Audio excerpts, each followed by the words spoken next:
我来看新加坡大选的结果，伫初4的时阵出来啊。这个是由执政的人民行动党选赢，一个手是赢真济。在国会97席内底，因摕到87席，是要甲90成，嘛延续因60年来执政。新加坡总理黄顺财上台迎接胜选，接受支持者的欢呼。新加坡国会大选结果伫4号出来，执政的人民行动党摕到国会绝对多数。保证人要甲今年黄顺财有稳定施政的基础。Whether it's international media, investors, or foreign governments, they will have taken note of tonight's results.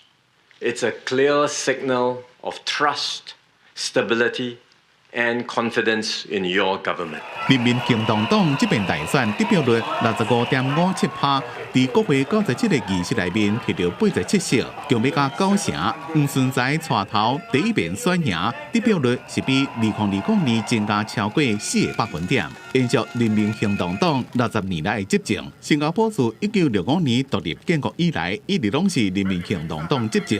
去年高位的前总理李显龙也上台感谢支持者。Maybe the government shouldn't change too much.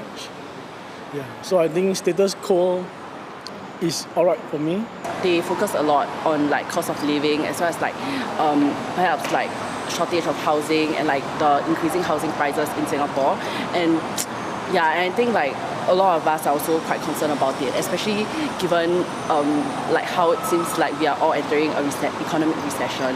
黄顺财成功守住执政的地位，是因为选民认为执政60年的人民行动党会当提供稳定务实的领导。尤其伫咧川普政策回归到保护主义加单边主义的时阵，新加坡如果正依靠贸易加外资，黄顺财的挑战正拄要开始。民众希望有财经背景的黄顺财会当带新加坡面对动荡的局势。咱外交部也发新闻稿，祝福新加坡完成国会大选，并且期待继续深化双边合作。公司新闻郑伟林编译。